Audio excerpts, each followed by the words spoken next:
All right. Lesson 2 of 5 lessons: Assumptions Harden into Fact. This Bible of ours has nothing to do with history. Some of you may yet be inclined tonight to believe that, although we can give it a psychological interpretation, it still can be left in its present form and be interpreted literally. You cannot do it. The Bible has no reference at all to people or to events, as you have been taught to believe. The sooner you begin to rub out that picture, the better. We're going to take a few stories tonight, and again, I'm going to remind you that you must reenact all of these stories within your own mind.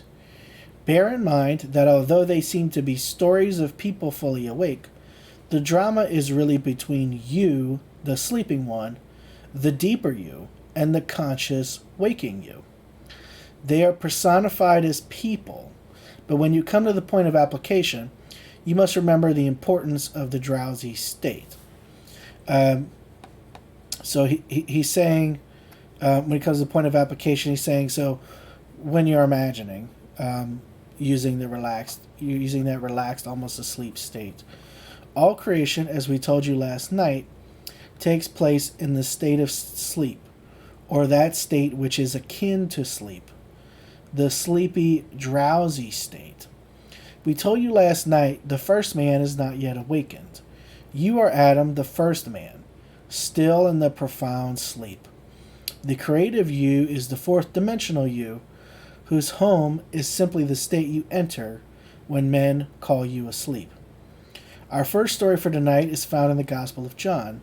As you hear it unfold before you, I want you to compare it in your mind's eye to the story you heard last night from the book of Genesis. The first book of the Bible, the book of Genesis, historians claim is the record of events which occurred on earth some 3,000 years before the events recorded in the book of John. I ask you to be rational about it and see if you do not think the same writer could have written both stories. You be the judge as to whether the same inspired man could not have told the same story and told it differently. This is a very familiar story, the trial of Jesus. In this Gospel of John, it is recorded that Jesus was brought before Pontius Pilate, and the crowd clamored for his life. They wanted Jesus. Pilate turned to them and said, "But ye have a custom, that I should release unto you one at Passover. Will ye therefore that I release unto you the King of the Jews?" They all cried again, saying, "Not this man, but Barabbas." Now Barabbas was a robber. You are told that Pilate had no choice in the matter. He was only a judge interpreting law, and this was the law. The people had to be given that which they requested. Pilate could not release Jesus against the wishes of the crowd, so he released Barabbas and gave unto them Jesus to be crucified. Now bear in mind that your consciousness is God. There is no other God. And you are told that God has a son, whose name is Jesus. If you will take the trouble to look up the word Barabbas in your concordance, you will see it is the contraction of two Hebraic words, bar, which means a daughter, or son, or child, and Abba, which means father.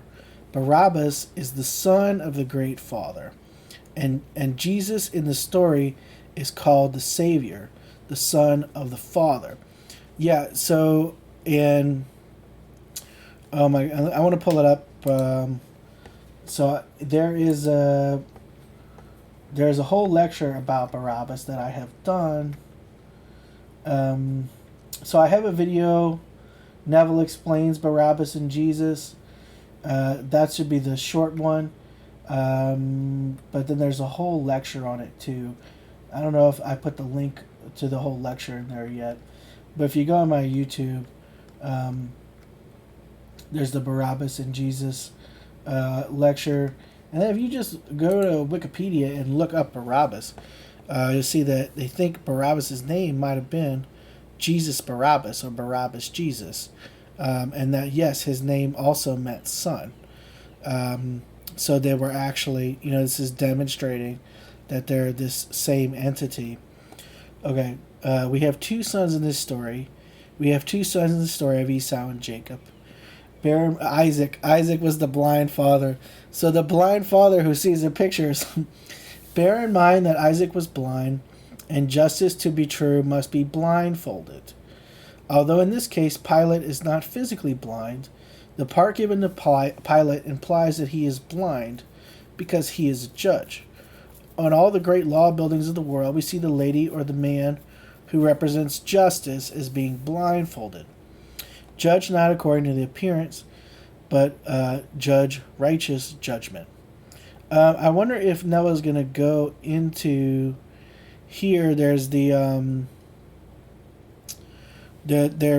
I mean, this is pretty interesting. There's the two apostles who are brothers. I think it is John and James, because John is love and James is judgment, and they're brothers because you should judge all things through the frame of love. So that's interesting that duality is going on here as well.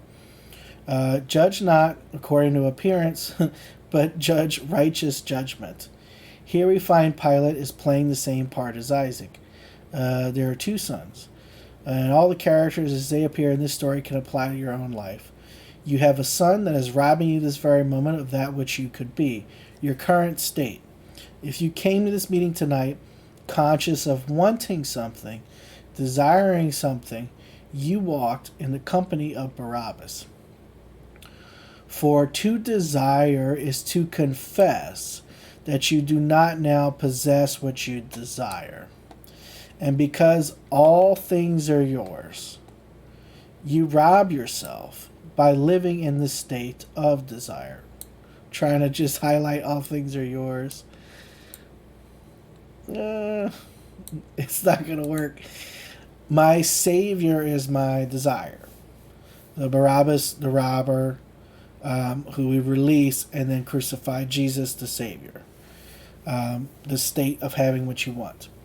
As I want something, I am looking into the eyes of my Savior. If I continue wanting it, I deny Jesus, my Savior. For as I want, I confess I am not.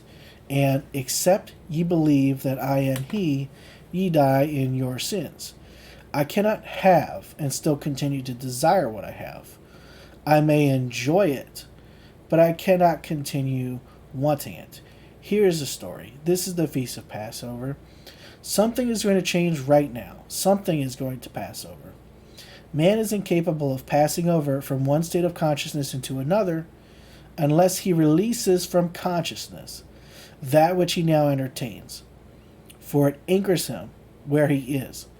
One thing that tripped me up to in the beginning, and it's something that you might be having trouble with your manifestation, is, okay, so there are some things where there's perpetual desire involved, right? So like, let's say, a luxury car. Well, once you have the car, you're still going to, from time to time, desire going out for a drive or, showing off your car. There's going to be perpetual desire involved. In the case of a relationship, especially when I marry somebody, there better be perpetual desire or that marriage is going to suck, right? But look at what the difference is in those states, like logically, objectively. Examine how those things are different.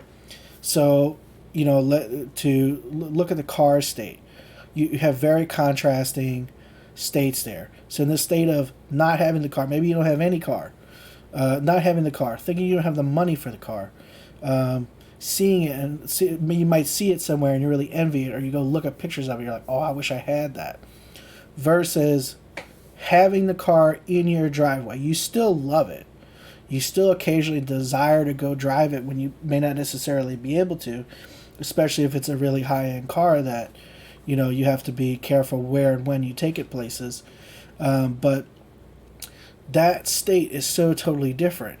In one case, it's like yearning for it and not having it versus, oh, it's in the driveway. I could go ride it right. Like, I'm exceptionally proud of it. But I'm not yearning for it. Like, I might still look at pictures of other ones, or when I see one, like, examine specifically how you would feel, especially if you want a material object. And look at examples you've done this in the past.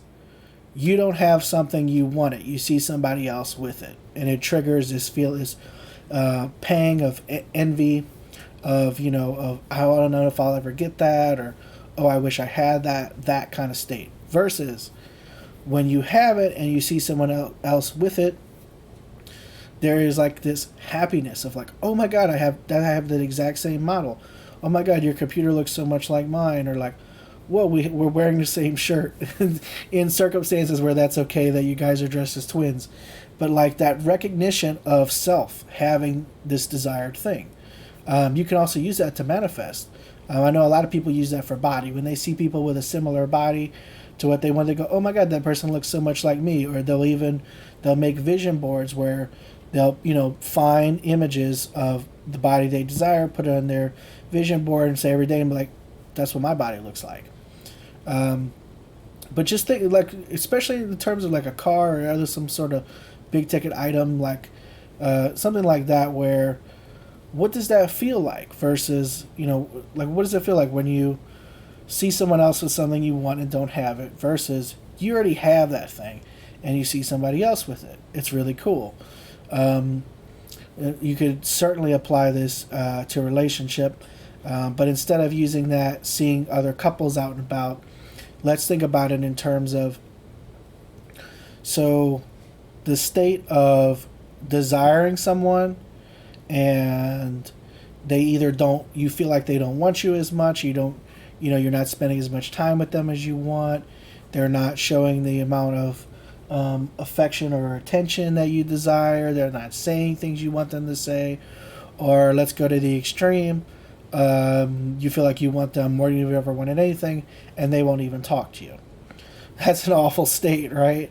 Versus this person is absolutely head over heels in love with you, and they tell you that every single day. You're either in daily contact with them, or you're living together, or it seems like you're living together if you're not officially yet, or go to the other extreme of you have lived together for decades now, you've been married for decades, but still every day you feel such a swell of mutual love for this person, and they echo it back. Those are two totally different states. So if you're confused about, well, I'm still going to desire this, I'm still going to want to experience, things with this person, or the experience of having this object or this house or whatever after I officially own it, so I'm still going to desire it. Yeah, but how is it different? How is the quality of your desire different? To just look at relationship, usually the difference there is how much you think they want you back is the main difference. So how much you assume they desire you is the big difference. In the state where, you're fighting, things are not going well, they say, I want to take a break or something like that, that's very different, extraordinarily different than someone that tells you they love you every day, but they don't even need to, because that's true. It's such a totally different state. So if you need help in terms of that perpetual desire question, which is one I had at the very beginning, try to reframe it and look at it that way, and even write down and think of examples from your life now of how those contrasting thoughts play out. Like if there's something you have now you always wanted and now you have it, like this computer I wanted, I manifested around this time last year. Before that I only wanted it. So I could go back and look at my thoughts when I didn't have this computer and I wanted a new computer, and I was thinking about what it would be like. And now I have the computer, it's right here. I just did some work on it last week, yada, yada, yada. Like I can go back, I can look at those two sets of thoughts. And then obviously the one where the thing is already manifested out is what you want to mimic. So let's say you could apply how you're thinking about this, say you've got a laptop that you manifested already.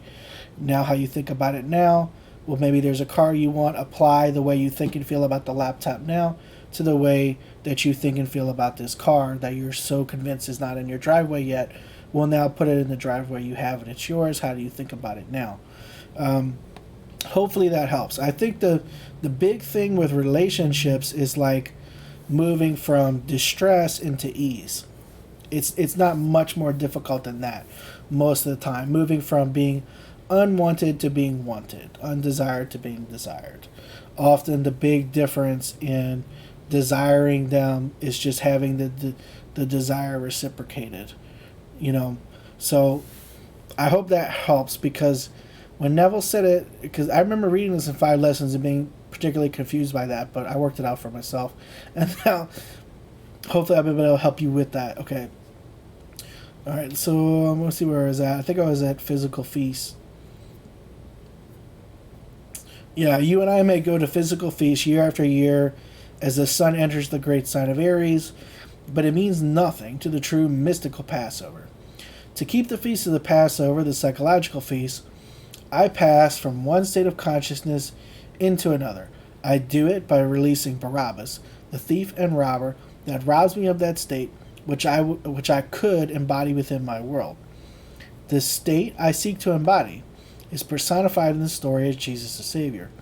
If I become what I want to be, then I am saved from what I was. If I do not become it, I continue to keep locked within me a thief who robs me of being that which I could be. These stories have no reference to any persons who lived, nor to any event that ever occurred upon earth.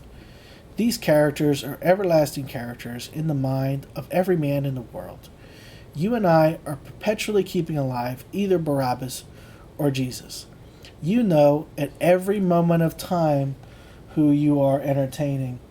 Just make a quick mark here.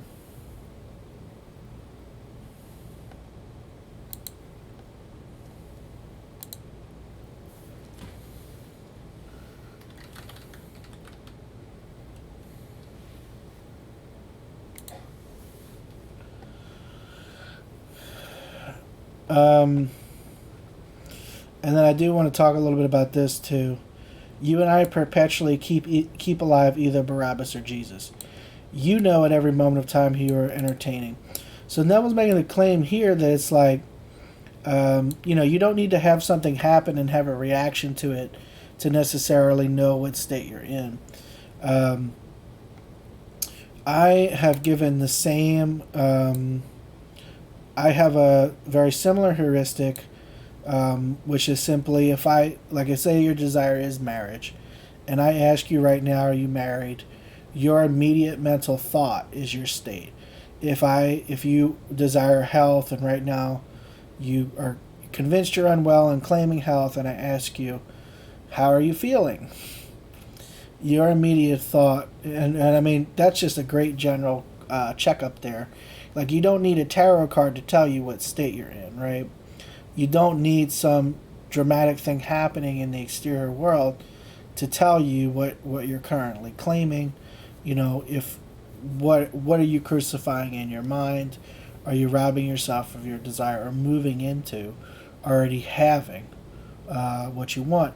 It's usually not that difficult. Some things, if we've been so back and forth, we may need some kind of exterior world event to react to help us decide where we actually are, and then move into what we prefer.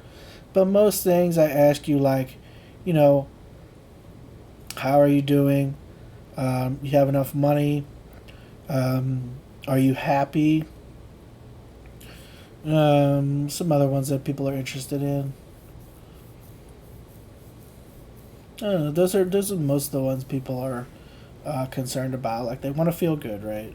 They want that relationship, that job, that certain amount of money, a certain lifestyle, right?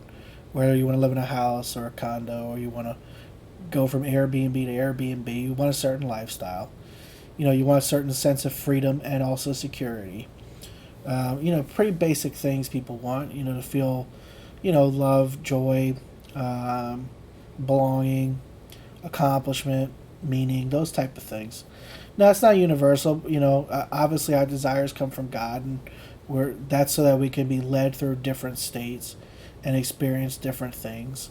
But mostly pretty basic stuff. So on any of those one things, you can just ask yourself, how do I feel right now? And your immediate mental thought is the confession of your state. Like, do you feel loved? Do you feel important? Do you feel accomplished? Do you feel successful? Your immediate mental thoughts are telling you your state. And if you don't like the thought, you just adjust it. You just change it. Do not condemn a crowd for clamoring that they should release Barabbas and crucify Jesus. It is not a crowd of people called Jews. They had nothing to do with it. If we are wise, we too would clamor. We too would clamor for the release of the state of mind that limits us from being where we want to be, that restricts us, that does not permit us to become the ideal that we seek and strive to attain in this world. I am not saying that you are not tonight embodying Jesus. I only remind you that if at this very moment you have an unfulfilled ambition, then you are entertaining that which denies the fulfillment of the ambition, and that which denies it is Barabbas. To explain the mystical psychological transformation known as the Passover or the crossing over, I also got a Passover video you can look up on YouTube. It's like around the time we were doing Easter, I did the Barabbas one, and then we didn't do the Easter lecture, but did the Barabbas one. He talks about Passover. And one of the lectures, either just before or after that, Passover is also discussed. It should be just a Passover video. To explain the mystical psychological transformation known as the Passover, the crossing over, you must now become identified with the ideal that you would serve, and you must remain faithful to the ideal. If you remain faithful to it, you not only crucify it by your faithfulness, but you resurrect it unaided by a man. As the story goes, no man could rise early enough to roll away the stone. Unaided by a man, the stone was removed, and what seemingly was dead and buried was resurrected, unassisted by a man. You walk in the consciousness of being that which you would want to be. No one sees it as yet, but you do not need a man to roll away the problems and the obstacles of life in order to express that which you are conscious of being. That state has its own unique way of becoming embodied in this world, of becoming flesh that the whole world may touch it. I would interpret, this stone thing as your unfolding is automatic. No one needs to help you do it. Nobody else needs to help you manifest it. Nothing needs to happen in the exterior world. The world will automatically rearrange itself to demonstrate your resurrection, the resurrection of this state. Now you can see the relationship between the story of Jesus and the story of Isaac and his two sons, where one transplanted the other, where one was called the supplanter of the other. Jacob's a supplanter. Why do you think those who compiled the 60-odd books of our Bible made Jacob the forefather of Jesus? They took Jacob, who was called a supplanter, and made him the father of 12. Then they took Judah, or praise, the fifth son, and made him the forefather of Joseph, who is supposed to have fathered in some strange way this one called Jesus. Jesus must supplant Barabbas as Jacob must supplant and take the place of Esau. Tonight you can sit right here and conduct the trial of your two sons, one of whom you want released. You can become the crowd who clamors for the release of the thief, and the judge who willingly releases Barabbas and sentences Jesus to fill his place. He was crucified on Golgotha, the place of the skull, the seat of the imagination. To experience the Passover or passage from the old to the new concept of self, you must release Barabbas, your present concept of self, which robs you of being that which you could be, and you must assume the new concept which you desire to express. The best way to do this is to concentrate your attention upon the idea of identifying yourself with your ideal. Assume you are already that which you seek, and your assumption, though false, if sustained, will harden into fact. You will know when you have succeeded in releasing Barabbas, your old concept of self, and when you have successfully crucified Jesus, or fixed the new concept of self, by simply looking mentally at the people you know. If you see them as you formerly saw them, you have not changed your concept of self. For all changes of concept of self result in a changed relationship to your world. We always seem to others an embodiment of the ideal we inspire. Therefore, in meditation, we must imagine that others see us as they would see us, were we what we desire to be. You can release Barabbas and crucify and resurrect Jesus if you will first define your ideal. Excuse me. Then relax in a comfortable armchair, induce a state of consciousness akin to sleep, and experience in imagination what you would experience in reality were you already that which you desire to be.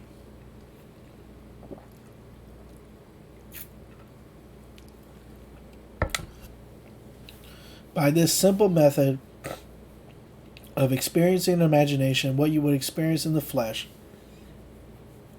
were you the embodiment of the ideal you serve, you release Barabbas who robbed you of your greatness, and you crucify and resurrect your Savior, or the ideal you desire to express. Now let us turn to the story of Jesus in the Garden of, I can say this right, so anyone else who's super familiar with the Bible, let me reveal my ignorance as a man here. Gethsemane? Bear in mind that a garden is a properly prepared plot of ground. It's not a wasteland. You are preparing this ground called Gethsemane, oh, that's right, by coming here and studying and doing something about your mind.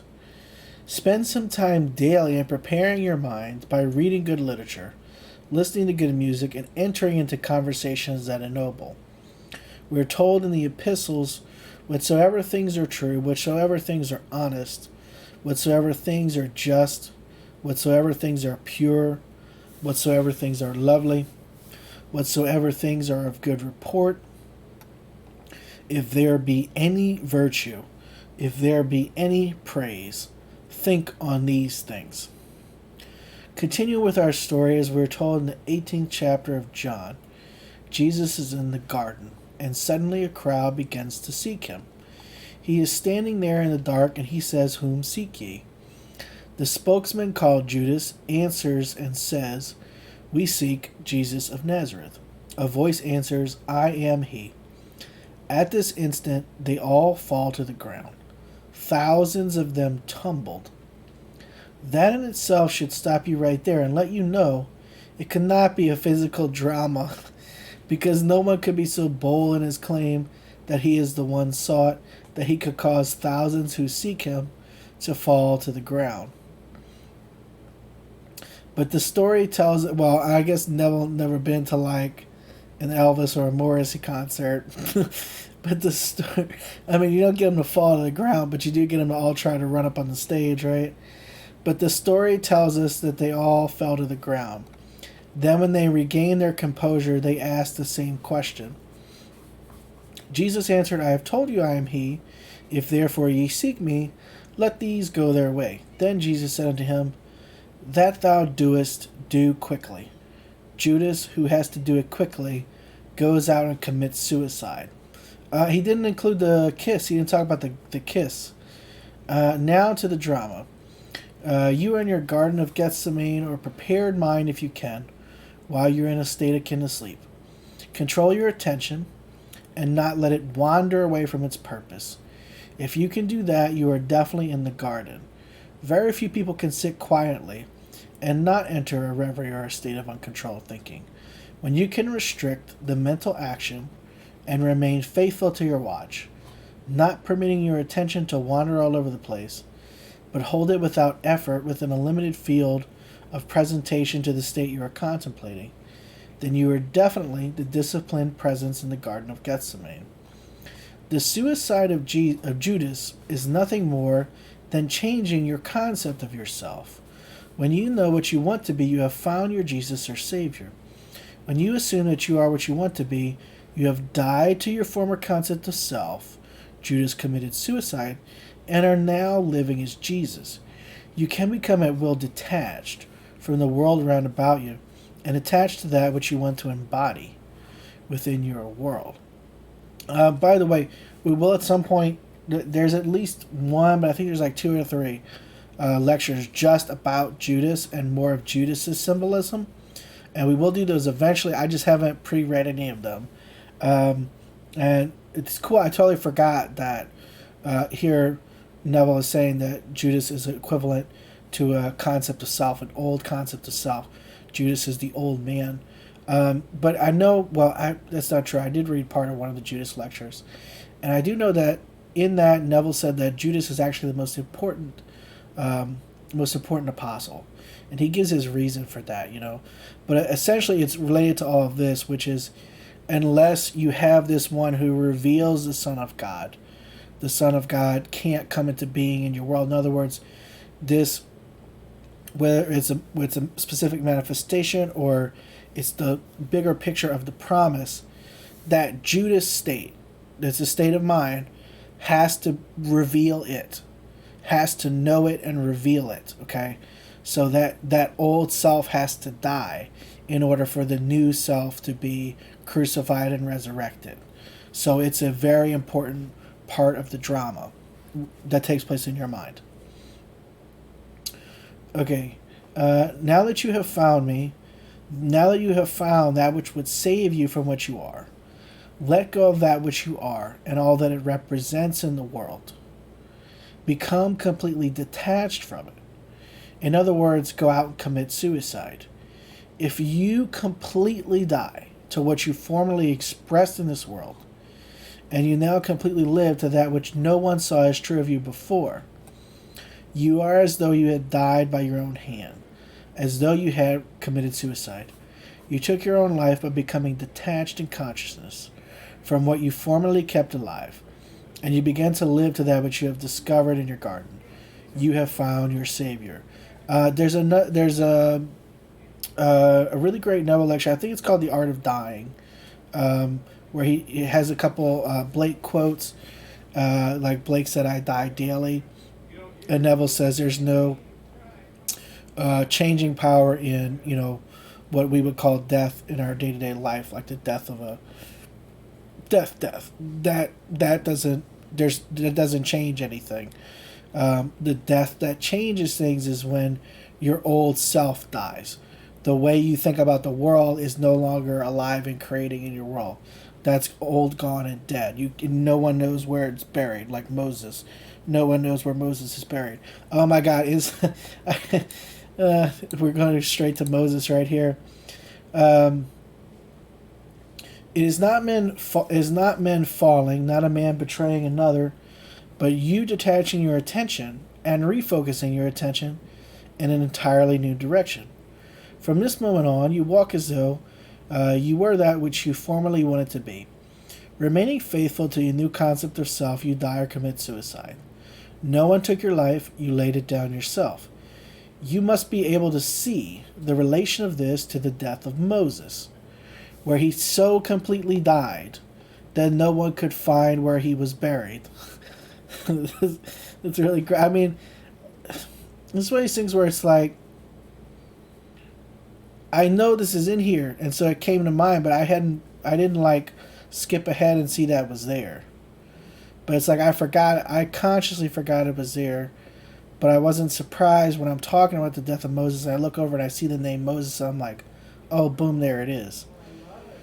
So these things are so interconnected and omnipresent that, like the relationship of cause and effect in time sometimes falls apart.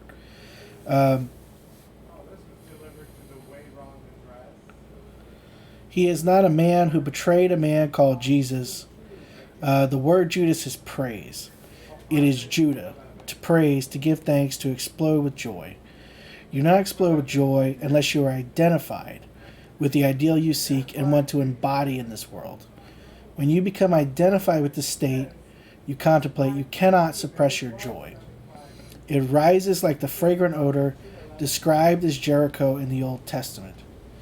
I'm trying to show you that the ancients told the same story in all the stories of the Bible. All that they are trying to tell is how to become that which we want to be.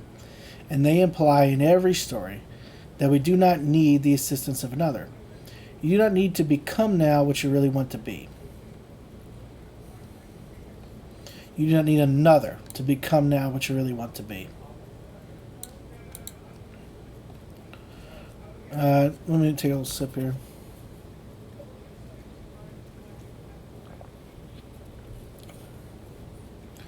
Now we turn to a strange story in the Old Testament. One that very few priests and rabbis will be bold enough to mention from their pulpits.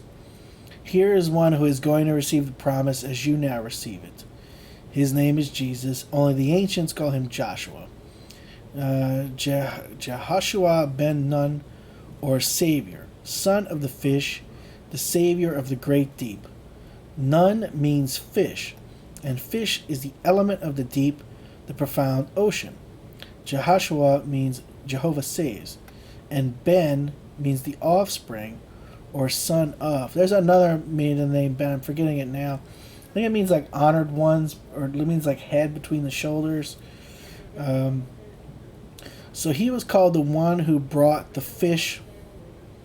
It can't be the fish age.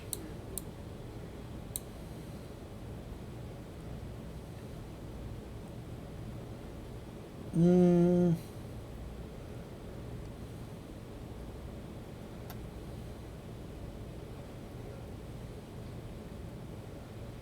don't know, that's wild. But the other meaning is given here.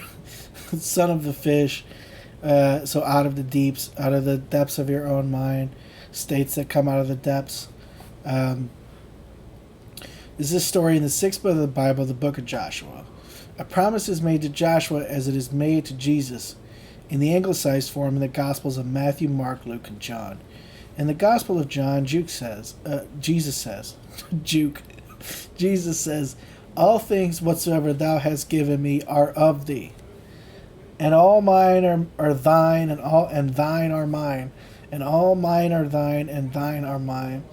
You know, I'm not necessarily an orator skilled in reading the Bible, so I always think it's kind of funny to read. I mean, these are older translations of the Bible, so they're put in that period's vernacular.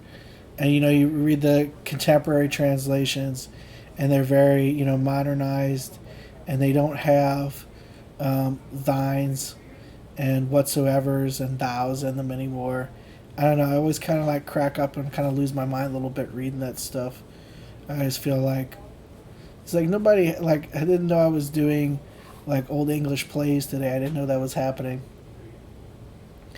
In the Old Testament, in the book of Joshua, it is said in these words, every place that the sole of your foot shall tread upon, that have I given unto you. It does not matter where it is, analyze the promise, and see if you can accept it literally. It is not physically true, but is psychologically true. Wherever you can stand in this world mentally, that you can realize. He means that literally, like, wherever you can picture yourself being in your mind, you will go there if you identify with being there. And I know Daphne has shared many of her experiences where, you know, she did that. She visualized being places and ended up manifesting discounted or free trips to these places, paid paid through her organization, but it would come so many different ways. Like the way these things can come is infinite, but you don't worry about any of that. You just go there, you know. Neville has so many now, you know, amongst Neville students, famous stories of how he used it to get places he needed to go. Usually going to and from Barbados, but also to get out of the Army, you know, is an experience that he's relayed at least 3 times now in lectures we've done. Okay. Joshua is haunted by this promise that wherever he can place his foot, the foot is understanding, wherever the sole of his foot shall tread, that will be given unto him. He wants the most desirable state in the world, the fragrant city, the delightful state called Jericho. He finds himself barred by the impassable walls of Jericho. He is on the outside, as you are now on the outside. You are functioning 3-dimensionally, and you cannot seem to reach the 4th-dimensional world, where your present desire is already a concrete objective reality. You cannot seem to reach it because your senses bar you from it. Reason tells you it's impossible. All things round about you tell you it is not true. Now you employ the services of a harlot and a spy, and her name is, I don't know if it's Rahab or was a different name. Okay, so this is a computer reader that like read the transcripts and then put them into these PDFs and EPUBs, so they may be incorrect. I don't know if that's her name or not. We'll look up right now and make sure I can double check. I would also advise that people read. Yeah, that's right. I would also advise that people read the Jericho stories for themselves. I haven't read all of the Moses stuff, but I focused on that little period around Jericho. And I interpret it in ways that are a little bit different to how Neville did. And you will too, and it's kind of based on the state you're in at the time, the messages you need to tell yourself. Like one that was like, Neville totally leaves it out, but I think it's super important, is a person named Asher, that name literally means trouble, keeps for himself some of the devoted things. These are things that God wants preserved in the city of Jericho, and he steals them and hides them. And God knows that, yeah, someone stole my shit. And he tells Joshua and the other Israelites, like, look, someone took my shit. You'll need to find him and punish him, or I'm going to abandon you. And they find Asher, they find the devoted things, and they stone to death him, his wife, his children, and his donkey. And what that means, because keep in mind, when they claimed Jericho, they killed everybody and destroyed and burned everything except the devoted things. And Rahab, her family was I think maybe the only family who was allowed to live. They killed everybody else and burned all the bodies and burned everything. That's how they conquered Jericho. They fucking massacred everything. It's like the goriest shit ever. And when they were done, God's like, no, we ain't done. Asher had taken some of the devoted things. What does that mean? Trouble tried to claim some of the things you want to be true in your end state. So you have achieved your manifestation, but now there's this like, there's something going on that's like an old state thing or something you don't want in your manifestation. What do you do with it? You have to blot it out. It has to be killed. It has to die, just like Judas committed suicide. It has to be removed. It has to be removed.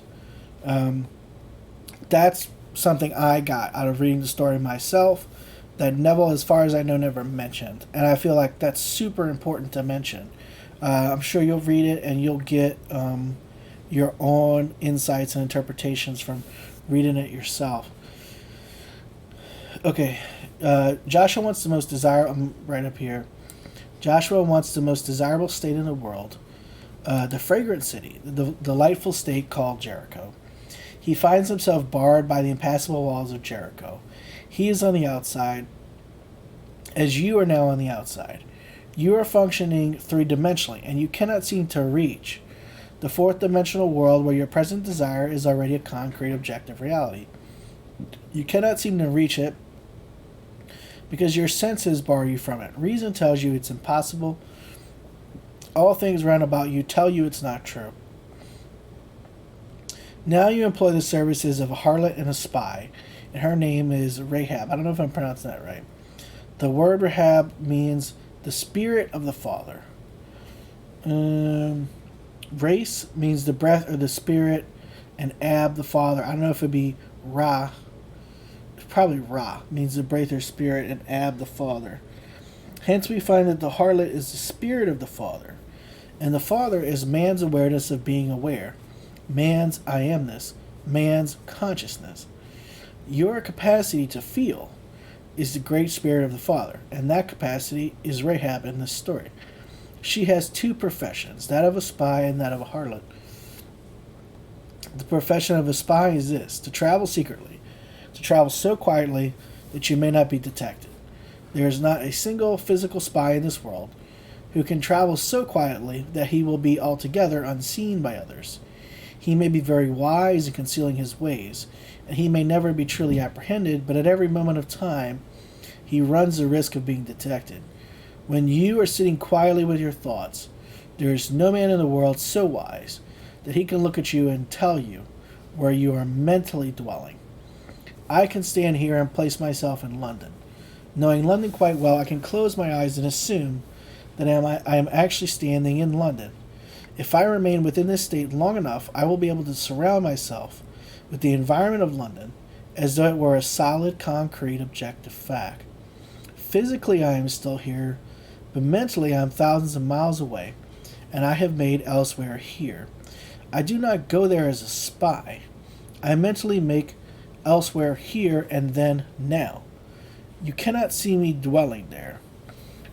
So you think I have just gone to sleep, and that I am still here in this world, this three-dimensional world that is now San Francisco.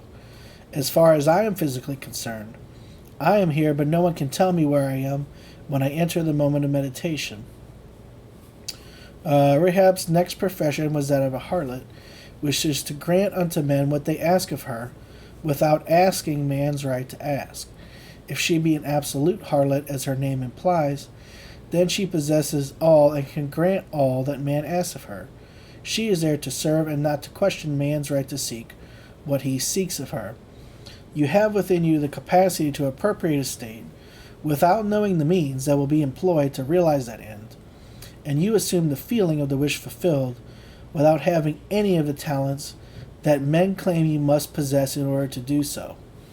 When you appropriate it in consciousness, you have employed the spy, and because you can embody that state within yourself by actually giving it to yourself, you are the harlot. For the harlot satisfies the man who seeks her. You can satisfy... By the way, I think this is just a fantastic...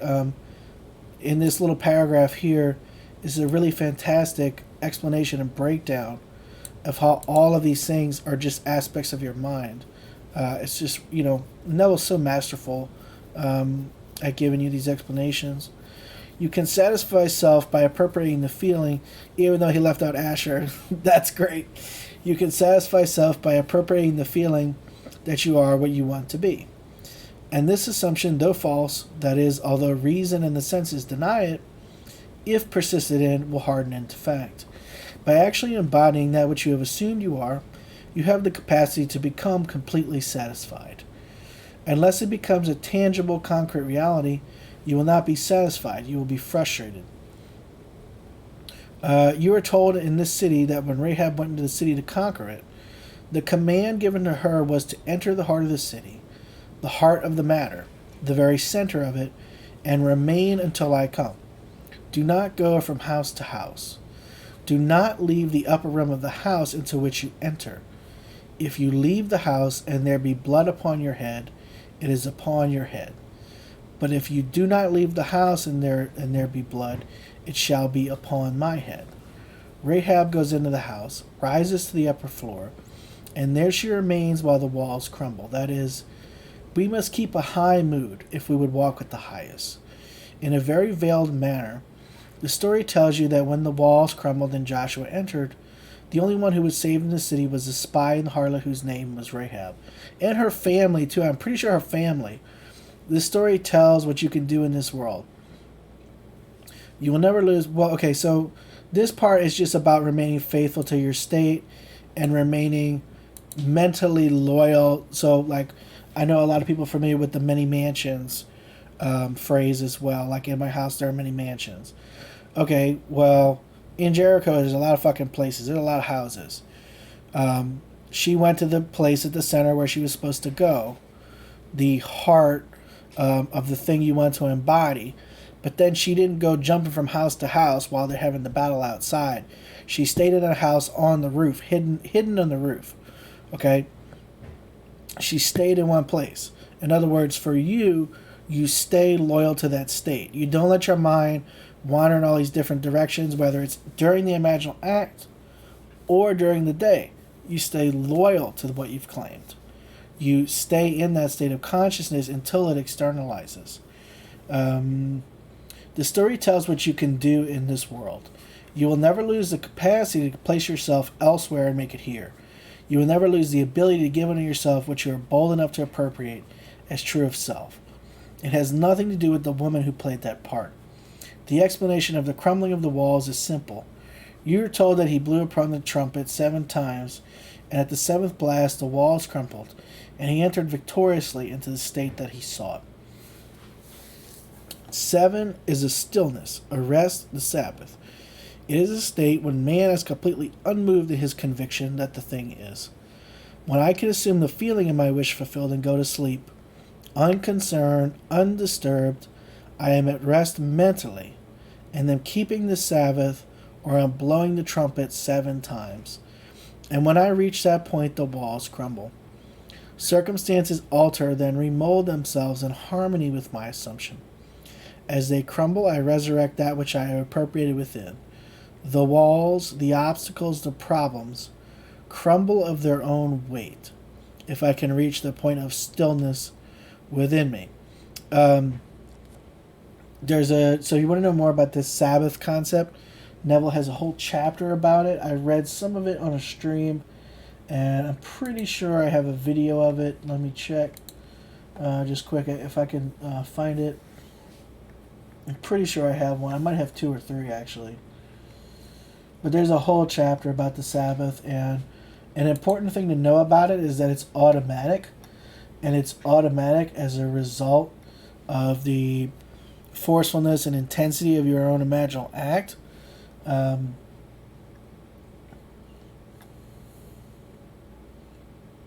Let's see if I can find it.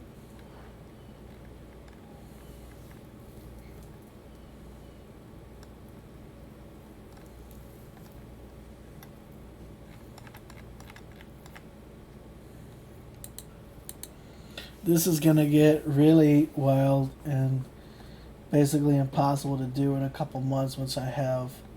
Here it is, Neville's definition of the Sabbath. I will post the link here, though.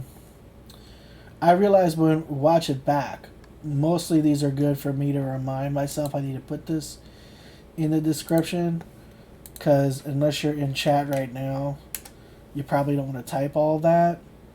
But I also put the title. It's probably a little easier to just go for the title.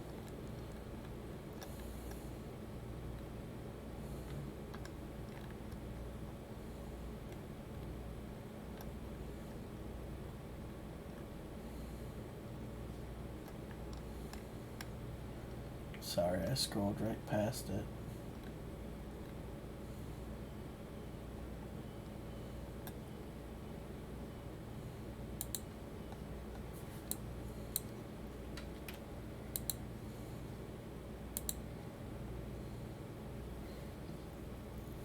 It's chapter 5, the Sabbath and Freedom for All.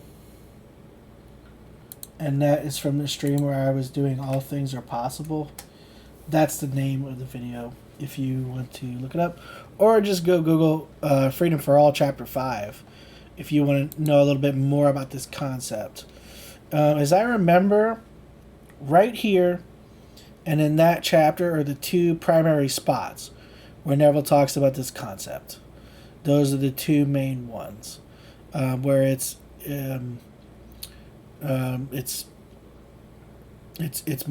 a more detailed explanation. Okay, we're just gonna reread a little bit here. When I can assume the feeling of my wish fulfilled and go to sleep unconcerned, undisturbed, I am at rest mentally and am keeping the Sabbath, or am blowing the trumpet 7 times. When I reach that point, the walls crumble. Circumstances alter, and remold themselves in harmony with my assumption. As they crumble, I resurrect that which I have appropriated within. The walls, the obstacles, the problems crumble of their own weight if I can reach the point of stillness within me. The man who can fix within his own mind's eye an idea, even though the world will deny it, he remains faithful to that idea, he will see it manifested. There is all the difference in the world between holding the idea and being held by the idea. Become so dominated by an idea that it haunts the mind as though you were it. Then, regardless of what others may say, you are walking in the direction of your fixed attitude of mind. You are walking in the direction of the idea that dominates the mind. As we told you last night, you have but one gift that is truly yours to give, and that is yourself. He's talking about the story, was it King Judah and his daughter-in-law? There is no other gift. You must press it out of yourself by an appropriation. It is there within you, for creation is finished. There is nothing to be that is not now. There is nothing to be created, for all things are already yours. They are all finished. And for someone who is totally new to Neville, you should probably just Google Neville Goddard, Creation is Finished. Neville talks about that concept in quite a few of the books. He has a whole chapter on it. And it's the idea that the acts are done. So everything that ever could be, ever has been, was all already created in a time before time. You don't even remember it now, but you still have access to it, and you can animate any of it as you please. But the idea is that you're not making anything new on this level. You're just selecting things and sort of remixing things. You're mostly learning how to give the appearance of uncreating something. You can't destroy it permanently because all things exist in eternity, but you can remove it from your experience. That's mostly what you're learning how to do, is how to remove things from your experience. Selection is very easy. Removing things is easy too. You have to withdraw your attention. But in order to do that, you also have to withdraw your current emotional engagement, intellectual engagement, even your day-to-day engagement sometimes. You have to die to that thing being alive. So that's mainly what you're learning to master. Okay. Although man may not be able to stand physically upon a state, he can always stand mentally upon any desired state. By standing mentally, I mean that you can now, this very moment, close your eyes and visualize a place other than your present one, and assume that you're actually there. You can feel this to be so real that upon opening your eyes, you are amazed to find that you are not physically there. This mental journey into the desired state with a subsequent feeling of reality is all that is necessary to bring about its fulfillment. Your dimensionally greater self has ways that the lesser, or the three-dimensional you, know not of. Furthermore, to the greater you, all means are good, which promote the fulfillment of your assumption. In other words, no one's going to be harmed to bring you what you desire. Remain in the mental state defined as your objective until it has the feeling of reality, and all the forces of heaven and earth will rush to aid its embodiment. Your greater self will influence the actions and words of all who can be used to aid the production of your fixed mental attitude. It's incredible. It's a very powerful, bold statement. I think this is in the 50s. I'm pretty sure this is in the 50s. Man, it's wild. I mean, maybe there's someone listeners who knows a lot more about history, but a little I know about history, if this was in the 50s, I'm pretty sure this is one of the earlier things. It might have been even earlier in the 40s. To say something like that at that period of time, that's crazy. That. So look, we live in a world where there's the freaking internet. You have access to whatever the fuck you want now, right? So there are still cultures, but there's very little like monoculture, and there's so many freaking subcultures that like you can be your like best friend can be in, well, this usually doesn't happen, but like say your brother can be in one subculture or five subcultures, and you're in five totally different ones, and your parents are into their own three, each of them into their own ones, right? Like there's very little shared culture, but it wasn't so in the 40s and 50s. Like even though yeah, America's the melting pot, there's still a lot of fairly consistent continuities. And at the time, even just, being atheistic or agnostic was unusual, let alone to say all the things that Neville said. I mean, the boldness of it alone should tell you that he wasn't fucking around. My point is, like, on the internet, you could find all manner of crazy things. All kinds of people saying all kinds of crazy shit, right? Back in the day, this guy, I'm like, Neville, he got churches to agree to let him speak. He rented theaters.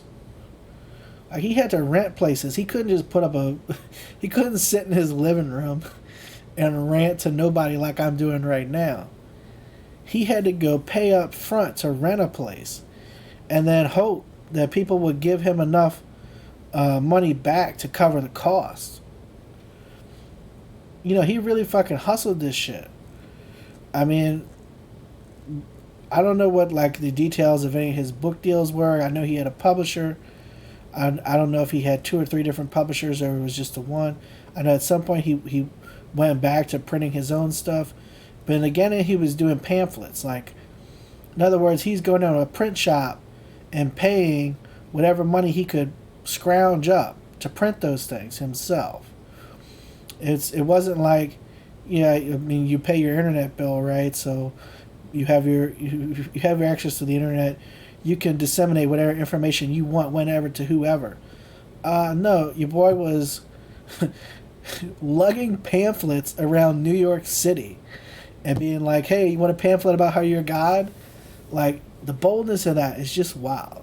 And I think it's hard to appreciate that because we all, found about, well, there might be some people here who knew about Neville before, but most of us found Neville through the internet, Maybe someone told you about Neville, or maybe you're old enough that you had a parent or a relative who used to go to Neville's lectures. That would be really cool.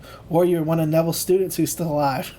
I would love to talk to someone like that, but most of us found Neville through the internet. People that found Neville back in the day, it was word of mouth. Or it was, I remember that dude crazy guy handing out pamphlets. I saw him 2 or 3 years ago on the street corner. And it was like, yeah, well, now he talks at the church. What? Really? That's wild. Like, the boldness of that. And he was on the radio, he was on TV. I mean, that's really, considering the culture at the time, how religious people were. It's really incredible, Okay, that's my little, like, effusive awe of Neville right there. Okay, now we turn to the book of Numbers, and here we find a strange story.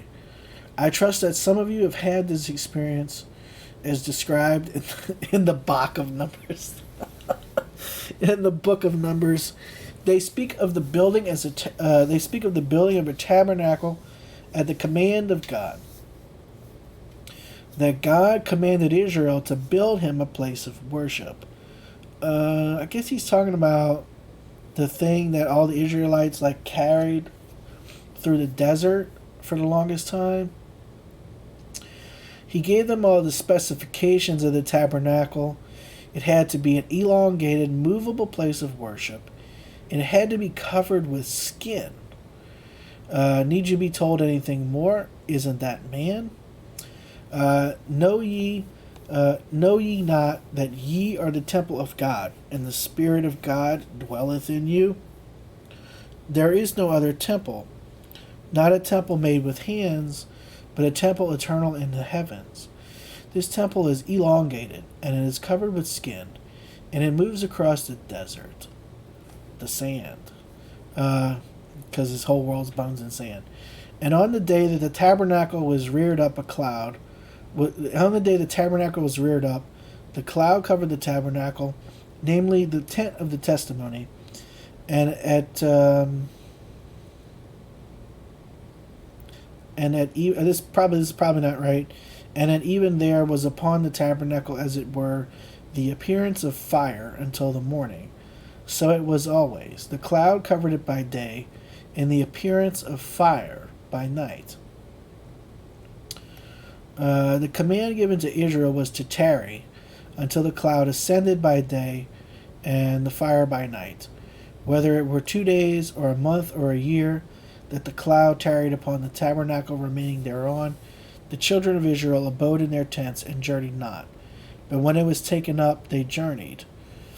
You know that you are the tabernacle, but you may wonder, what's the cloud? In meditation, many of you must have seen it. In meditation, this cloud, like the subsoil waters of an artesian well, springs spontaneously to your head and forms itself into pulsating golden rings. Then, like a gentle river, they flow from your head in a stream of living rings of gold. In a meditative mood bordering on sleep, the cloud ascends. It is in this drowsy state that you should assume that you are what you desire to be, and you have that which you seek. For the cloud will assume the form of your assumption and fashion a world in harmony with itself. The cloud is simply the garment of your consciousness, and where your consciousness is placed, there will you be in the flesh also. This golden cloud comes in meditation.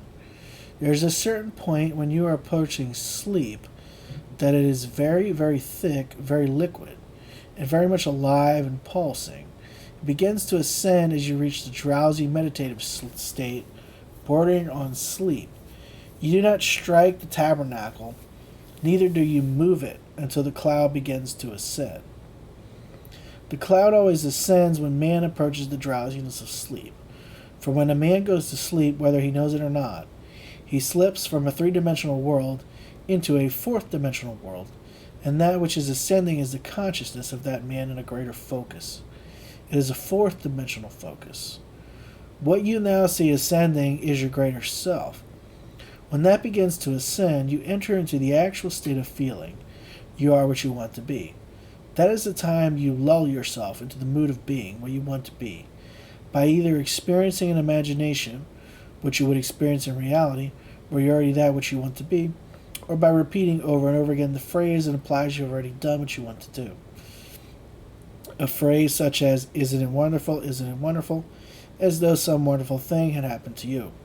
In a dream, in a vision of the night, when deep sleep falleth upon men, and slumberings upon the bed, then he openeth the ears of men, and sealeth their instruction. Use wisely the interval preceding sleep. Assume the feeling of the wish fulfilled, and go to sleep in this mood. At night, in a dimensionally larger world, when deep sleep falleth upon men, they see and play the parts that they will later play on earth. And the drama is always in harmony with that which their dimensionally greater selves read and played through them. Our illusion of free will is but ignorance of the causes which make us act. The sensation which dominates the mind of man as he falls asleep, though false, will harden into fact. Assume the feeling of the wish fulfilled as we fall asleep is the command to this embodying process, saying to our mood, be thou actual. In this way, we become, through a natural process, what we desire to be. I can tell you, by the way, I do think I'm going to do the whole thing tonight, so let me change the title.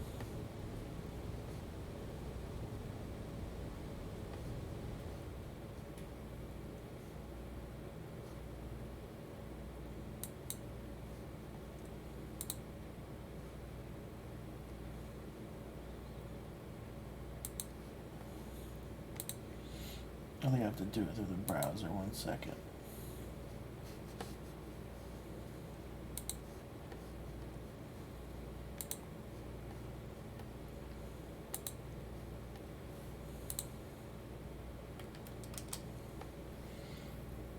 So it may be in vain. It may not let me do it during. Okay, let me do it. All right, cool. And let me change it on the. Because this is good. This is good. So for anyone watching, I didn't know how. I didn't know if I was only gonna do like half, like I did last time. But we're doing the whole thing because they've only got 3 pages left. That's pretty nothing. And so this part will be like 2 hours. I mean, Jesus, 5. I mean, a lot of it is me ranting, right? But it'll end up being about 10 hours plus the questions. The questions will probably end up being 3 hours because that'll induce a lot of rants, I'm sure. So in total, it'll end up being about 12 to 13 hours of this stuff. He probably, when he was just giving the straight lecture, that probably took an hour, and then they would do questions.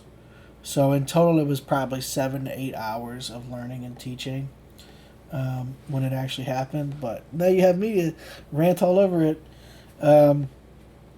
Okay, I can tell you dozens of personal experiences where it seemed impossible to go elsewhere. But by placing myself elsewhere mentally, as I was about to go to sleep, circumstances changed quickly, which compelled me to make the journey.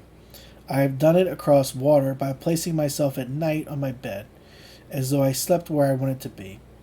As the days unfolded, things began to mold themselves in harmony with that assumption, and all things must happen to compel my journey did happen. All things that must happen to compel my journey did happen. And I, in spite of myself, must make ready to go toward that place, which I assumed I was in when I approached the deep of sleep. As my clouds ascend, I assume that I am now the man I want to be, or that I am already in the place where I want to visit. I sleep in that place now. Then life strikes the tabernacle, strikes my environment, and reassembles my environment across seas or over land, and reassembles it in the likeness of my assumption. It has nothing to do with men walking across a physical desert. The whole vast world round about you is a desert. Yes. Yes, and I have seen it. But it's like, I don't want to go on that whole rant again, but basically in a dream, I was showed how the light of God within you is constantly animating all this sand, this desert, this sand. This is a freaking gigantic sandbox, an infinite sandbox, because you have infinite sand available to you, and molding it, creating instantly. You can't see it happen, creating whatever you have selected within you. It's phenomenal. Tell you what, if you want to see it, ask yourself to be shown it, either in a dream or a vision or some other depiction. Ask to be shown this. It is so cool. You will not regret seeing how it works. From the cradle to the grave, you and I walk as though we walk the desert. But we have a living tabernacle wherein God dwells, and it is covered with a cloud which can and does ascend when we go to sleep or are in a state akin to sleep. Not necessarily in 2 days, it can ascend in 2 minutes. Why did they give you 2 days? If I now become the man I want to be, I may become dissatisfied tomorrow. I should at least give it a day before I decide to move on. The Bible says in 2 days, a month, or a year. Whenever you decide to move on with this tabernacle, let the cloud ascend. As it ascends, you start moving where the cloud is. The cloud is simply the garment of your consciousness, your assumption. Where the consciousness is placed, you do not have to take the physical body. It gravitates there in spite of you. Things happen to compel you to move in the direction where you are consciously dwelling. In my Father's house there are many mansions. If it were not so, I would have told you. I go to prepare a place for you. And if I go and prepare a place for you, I will come again and receive you unto myself, that where I am, there ye may be also. The many mansions are the unnumbered states within your mind, for you are the house of God. In my Father's house are unnumbered concepts of self. You could not in eternity, exhaust, but you are capable of being. If I sit quietly here and assume that I am elsewhere, I have gone and prepared a place. But if I open my eyes, the bilocation which I created vanishes, and I am back here in the physical form that I left behind me as I went to prepare a place. But I prepared the place nevertheless, and will in time dwell there physically. You do not have to concern yourself with the ways and the means that will be employed to move you across space, and to that place where you have gone and mentally prepared it. Simply sit quietly, no matter where you are, and mentally actualize it. But I give you warning, do not treat it lightly, for I am conscious of what it will do to people who treat it lightly. I treated it lightly once because I just wanted to get away.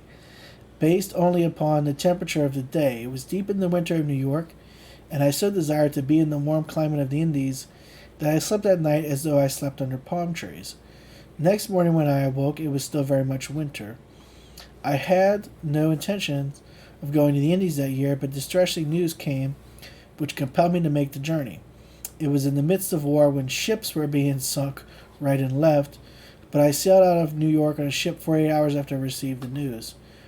It was the only way I could get to Barbados. And I arrived just in time to see my mother and say a three-dimensional goodbye to her.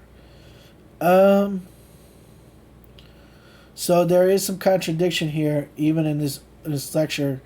We were just told that, nothing bad is going to happen to... Well, he did have a specific way he said it. I think it was like on page 7.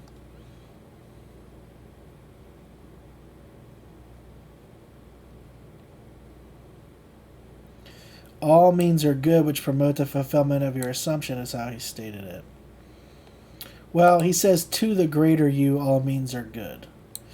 Neville also promulgates this concept that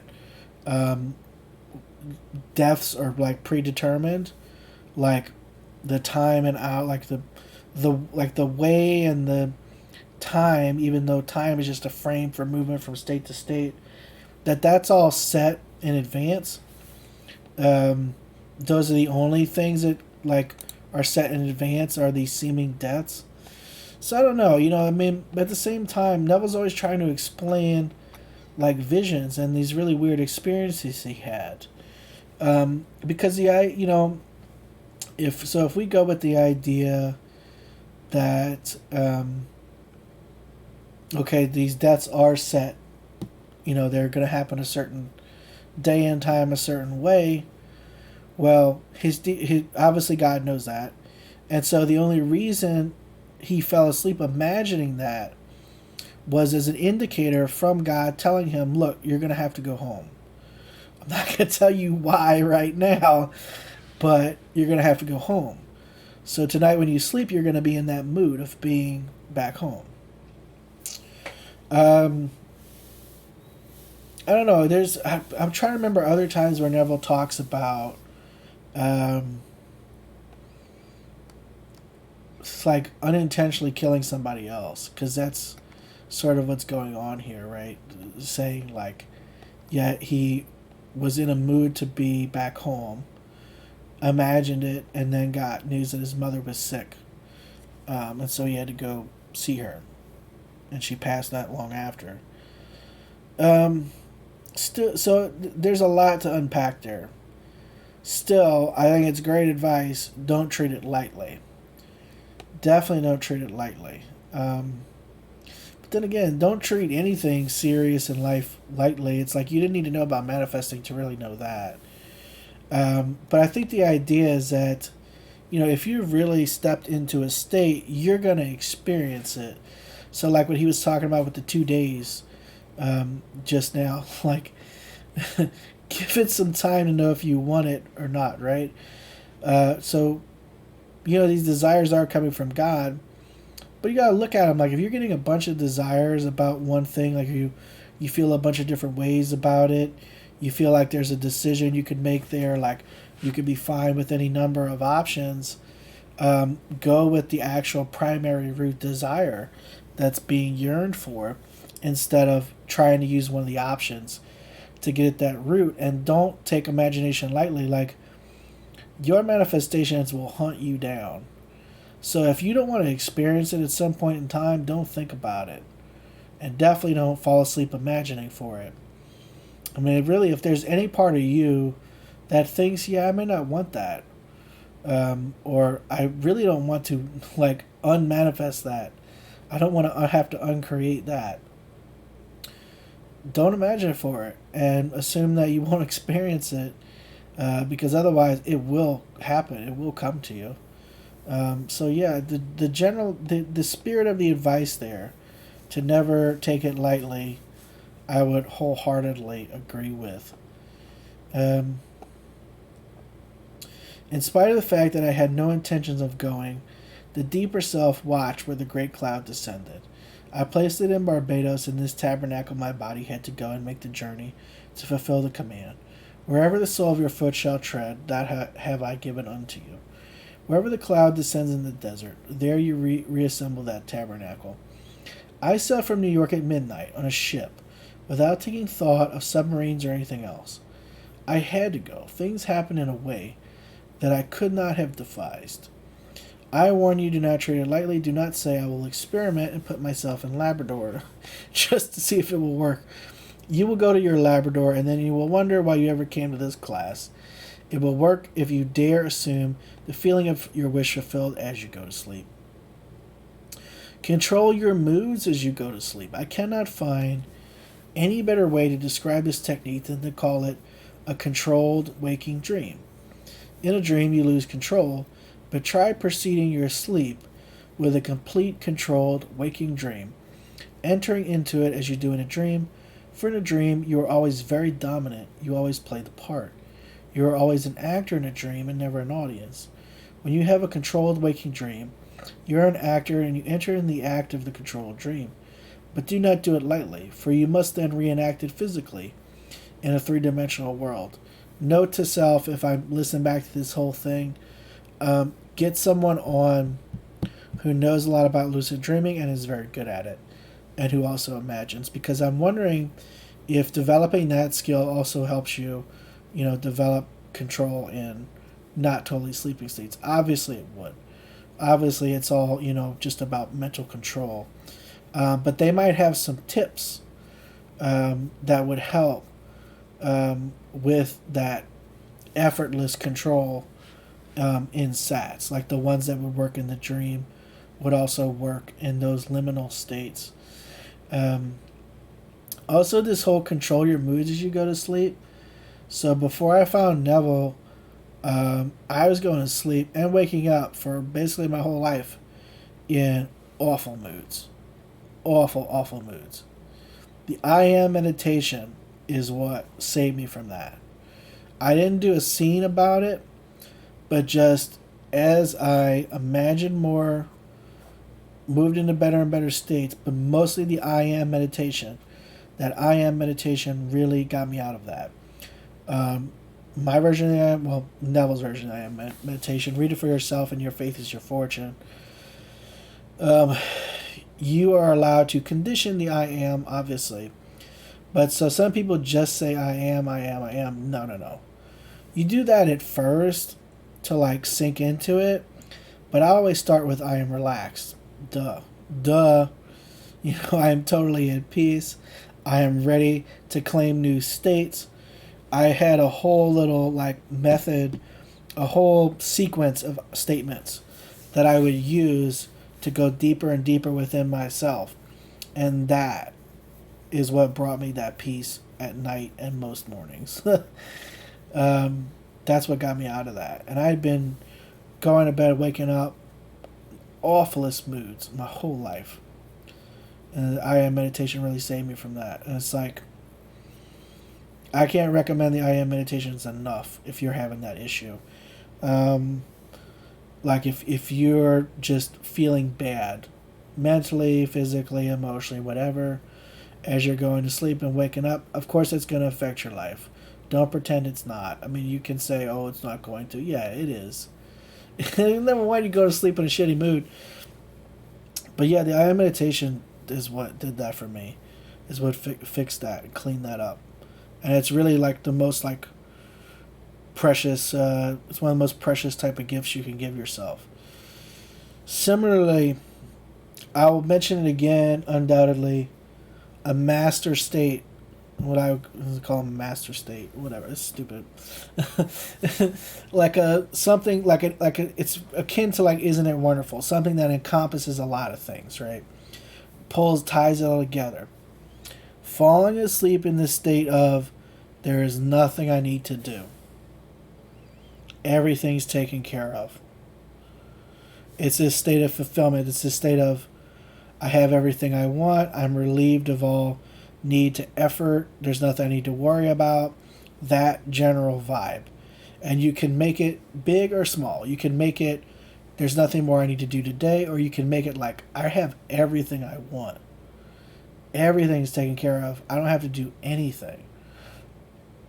Like literally, like all your big desires, they're all fulfilled. You can fall asleep in that state.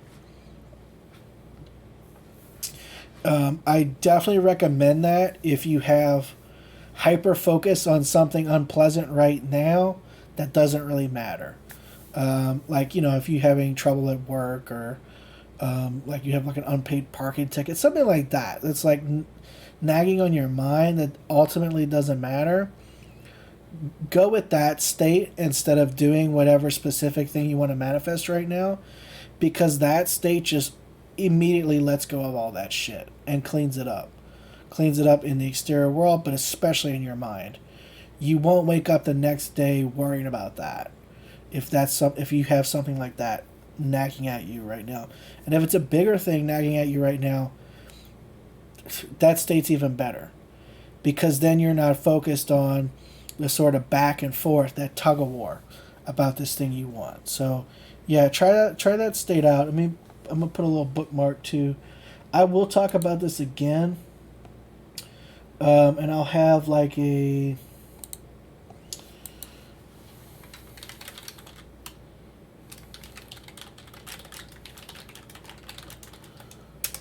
I'll have some kind of little graphic for it, or I'll have something, I'll have something a little bit more to explain about it. But it's the same as Isn't It Wonderful?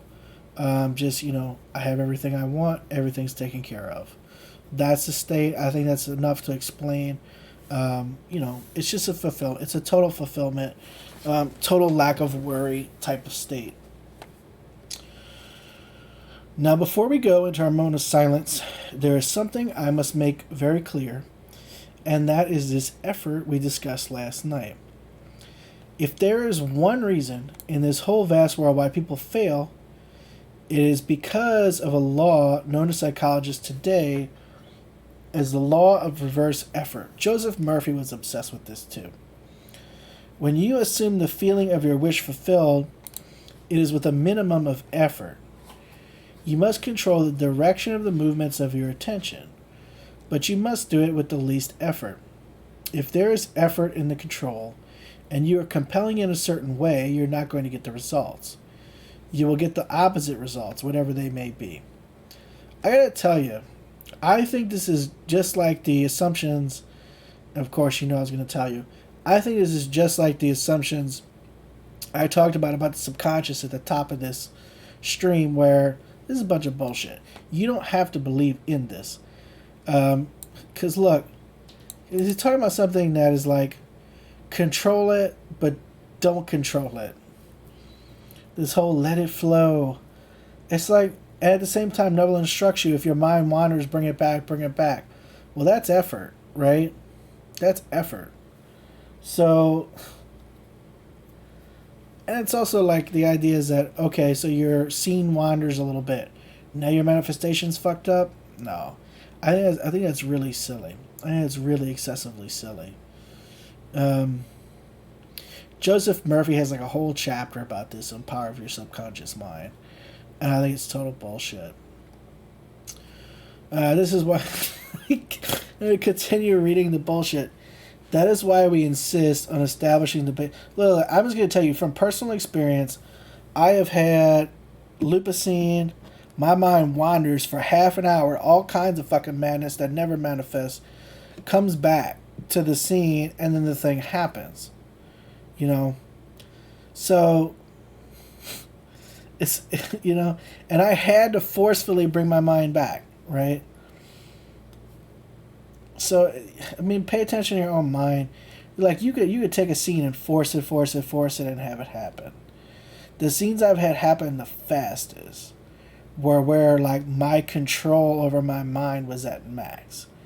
There was a lot of mental effort being exerted to prevent random, like, oh, here's like a weird starfish creature, and oh, here's like a weird demon creature, and oh, here's like a fantastical place that doesn't exist on Earth.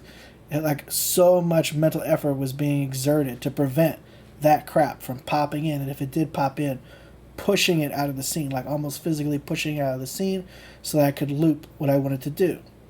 So this is bullshit. This is total bullshit. Okay. Continue reading the bullshit. That is why we insist on establishing the basis of the Bible as Adam slept. That is the first creative act, and there is no record where he was ever awakened from this profound sleep. While he sleeps, creation stops. You change your future when you are in control of your thoughts while in a state akin to sleep, for then effort is reduced to its minimum. Your attention seems to completely relax, and then you must practice holding your attention within that feeling without using force and without using effort. That's such bullshit. Do not think for a moment that it is willpower that does it. When you release Barabbas and become identified with Jesus, you do not will yourself to be it. You imagine that you are it. That is all you do. Now as we come to the vital part of the evening, the interval devoted to prayer, let me again clarify the technique. Know what you want, then construct a single event, an event which implies fulfillment of your wish. Restrict the event to a single act. For instance, if I single out as an event shaking a man's hand, then that is the only thing I do. I do not shake it, then light a cigarette and do 1,000 other things. I simply imagine that I'm actually shaking hands and keep the act going over and over and over again until the imaginary act has all the feeling of reality. The event must always imply fulfillment of the wish. Always construct an event which you believe you would naturally encounter following the fulfillment of your desire. You are the judge of whatever you really want to realize. There is another technique I gave you last night. If you cannot concentrate on an act, if you cannot snuggle into your chair and believe the chair is elsewhere, just as though elsewhere were here, then do this. Reduce the idea, condense it to a single simple phrase like, isn't it wonderful, or thank you, or it's done, or it's finished. There should not be more than 3 words. Again, bullshit. Something that implies, but the idea is the idea is that if you pick something concise, it's easier to stay focused on it. Something that implies the desire is already realized. Isn't it wonderful or thank you certainly imply that. These are not all the phrases you could use. Make up out of your own vocabulary the phrase which suits you. But make it very, very short and always use a phrase that implies fulfillment of the idea. Now, I will tell you from vast experience, when you're falling asleep, you do want something really short. Like, in that going to fall asleep state, your mind can't get past 4 or 5 words. Like, it just can't. You gotta keep it simple. When you have your phrase in mind, lift the cloud. Let the cloud ascend by simply inducing the state that borders on sleep. Simply begin to imagine and feel you are sleepy. And in this state, assume the feeling of the wish fulfilled. Then repeat the phrase over and over like a lullaby. Whatever that phrase is, let it imply that the assumption is true, that it is concrete, that it is already a fact and you know it. Just relax and enter into the feeling of actually being what you want to be. As you do it, you are entering Jericho with your spy who has the power to give it. You are releasing Barabbas and sentencing Jesus to be crucified and resurrected. All these stories you are reenacting. If you now begin to let go and enter into the feeling of actually being what you want to be. Now we can go into the silence. And then he's going to answer a little question here.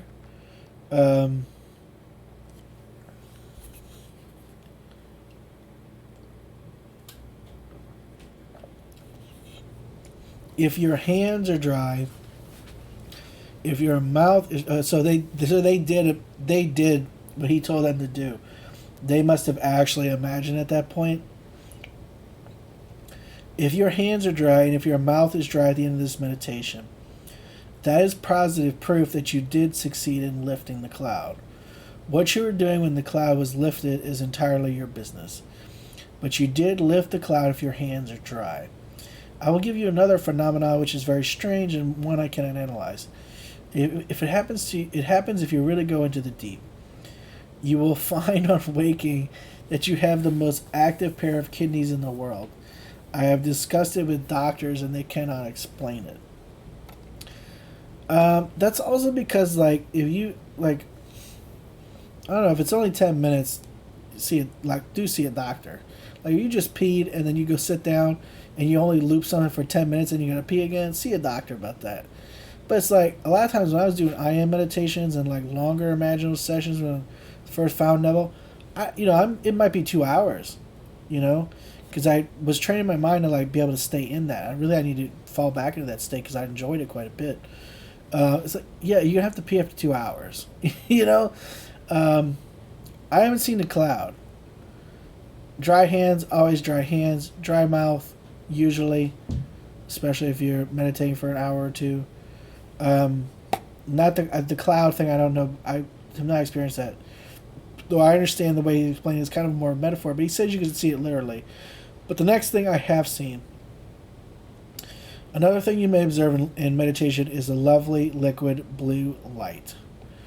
The nearest thing on earth to which I can compare it is burning alcohol. You know when you put alcohol on the plum pudding at Christmas time and set it aflame? The lovely liquid blue flame that envelops the pudding until you blow it out. That flame is the nearest thing to the blue light, which comes to the forehead of a man in meditation.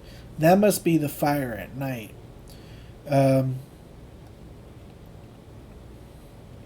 Do not be distressed. You will know it when you see it. It's like 2 shades of blue. It's also gold. A darker and a lighter blue in constant motion, just like burning alcohol, which is unlike the constant flame of a gas jet. This flame is alive, just as spirit would be alive. Another thing that may come to you, as it did to me, you will see spots before your eyes. Sometimes, I think, I can't distinguish between those and a precursor to a migraine. They are not liver spots, as some people will tell you who know nothing about it. These little things that float in space like a mesh. Little circles all tied together.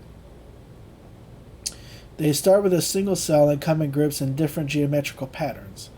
Like worms, like trailers, they float all over your face. When you close your eyes, you will still see them, proving they are not from without, they are from within. When you begin to expand the consciousness, all these things come. They may be your bloodstream objectified by some strange trick of man that man does not quite understand.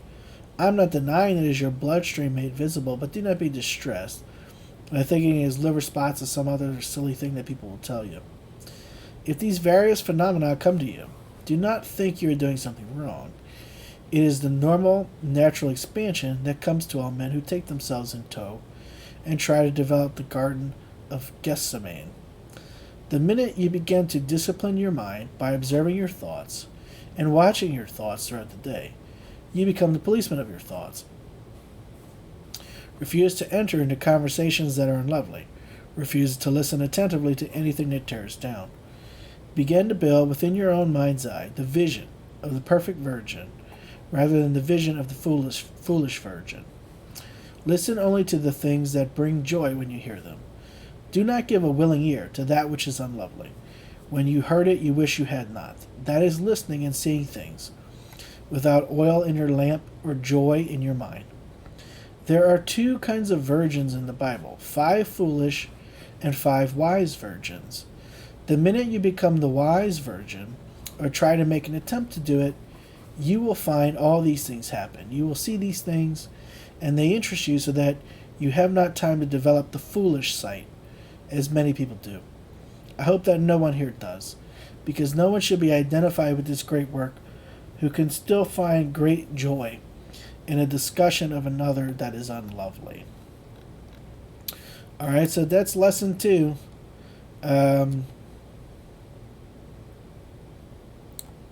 Let me scoot back over into the chat.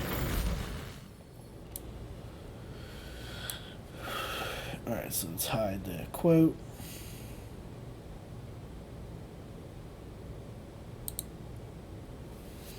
Okay, so just to close things off,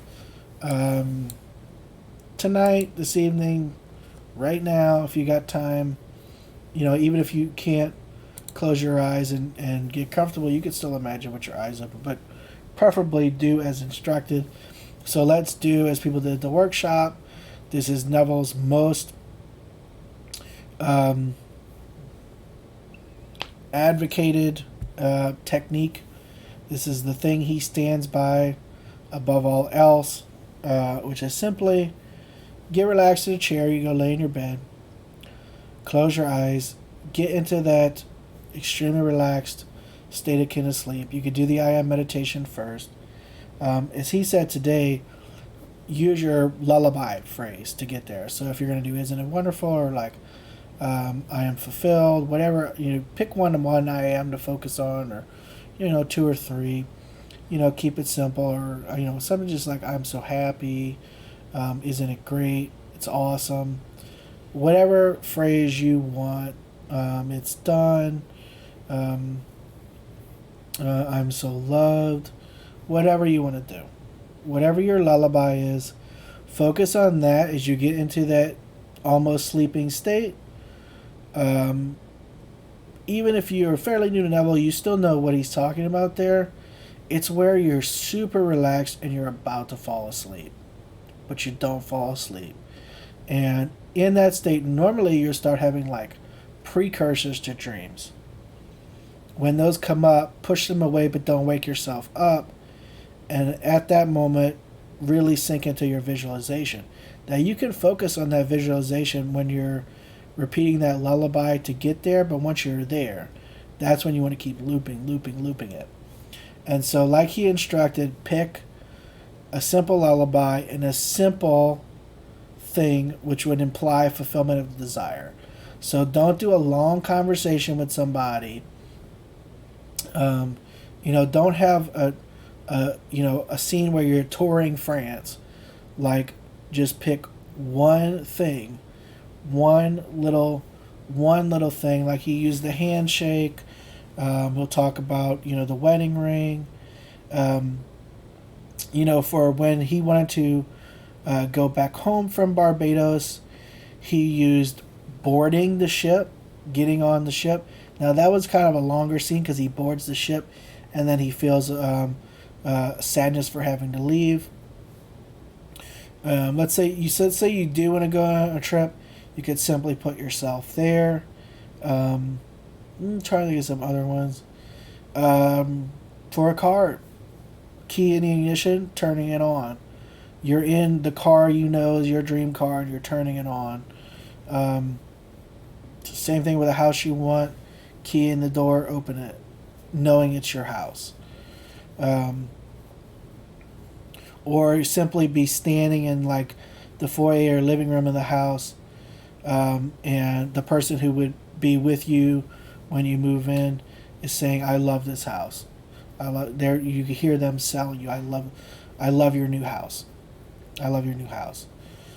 So try to keep it super simple, super reduced to one little specific action. Like, let's say there would be an award that would symbolize a certain accomplishment. You would simply be holding it. And you would just feel so deeply into holding this award. You can maybe even keep doing the motion of, like lifting it up, like to show, show your victory. The exercise Neville always made people do in his early days to try to prove him wrong was the ladder exercise. So when they were falling asleep, he would tell them, just keep climbing a ladder, just perpetually climb a ladder. Climb up, climb down, climb up, climb down. Just keep climbing up and down that ladder all night.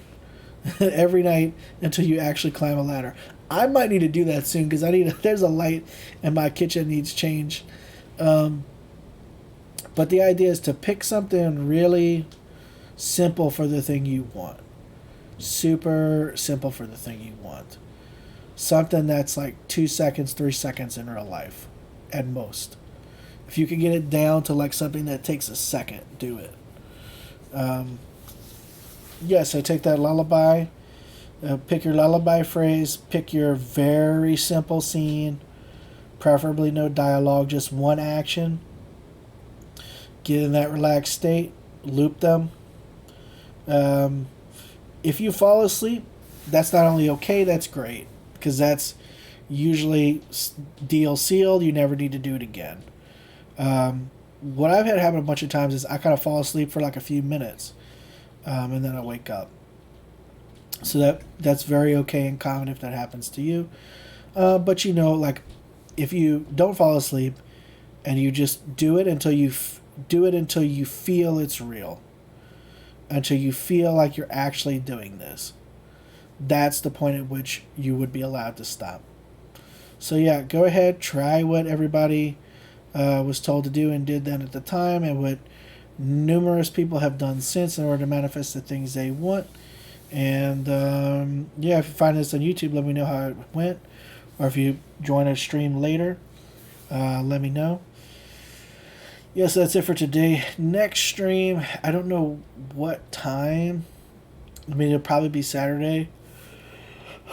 I don't know what time.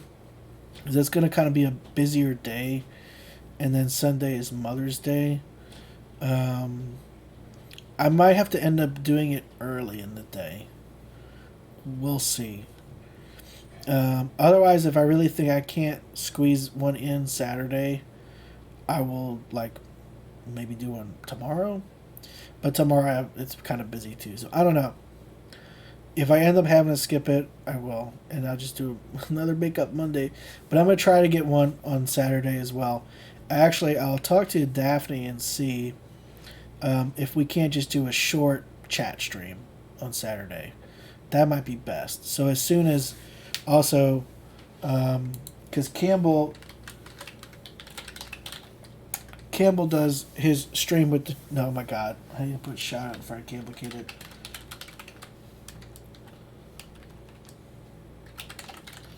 And make sure I got the chat box on. So Campbell, who does the music for the stream, why isn't chat box showing? So Campbell, who does the music for the stream, is live with his trio on Saturdays, and I moderate for that channel. And then I usually start a couple hours after them. But this Saturday there's another stream starting basically right when they end that I moderate for. So I might have to go do that instead of doing my stream. And the possible workaround is to do it before, or we just do a shorter chat stream with Daphne, which is what I might end up doing.